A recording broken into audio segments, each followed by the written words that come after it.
திருப்பூரை அடுத்த வீரபாண்டி பகுதியில் தமிழக அரசால் தடை செய்யப்பட்ட புகையிலை பொருட்கள் விற்பனை செய்யப்படுவதாக கிடைத்த தகவலை அடுத்து ஐயம்பாளையம் நால்ரோட் பகுதியில் போலீசார் வாகன சோதனையில் ஈடுபட்டனர். அப்பொழுது அவ்வழியாக வந்த காரை தடுத்து நிறுத்தி போலீசார் சோதனை மேற்கொண்ட போது அதில் சுமார் 22 கிலோ கஞ்சா இருப்பது தெரியவந்தது. இதையடுத்து காரில் வந்தவர்களை காவல்துறையினருக்கு அழைத்து சென்று விசாரணை மேற்கொண்டனர். அவர்கள் ஆந்திர பகுதியில் இருந்து கஞ்சா கடத்தி வந்து தமிழகம் முழுவதும் விற்பனை செய்தது தெரியவந்தது.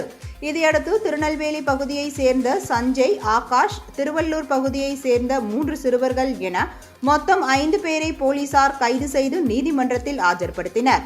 நீதிபதியின் உத்தரவுப்படி சஞ்சய், ஆகாஷ் ஆகியோரை சிறையில் அடைத்த போலீசார் 3 சிறுவர்களையும் சிறுவர் சீர்திருத்த பள்ளிக்கு அனுப்பி வைத்தனர்.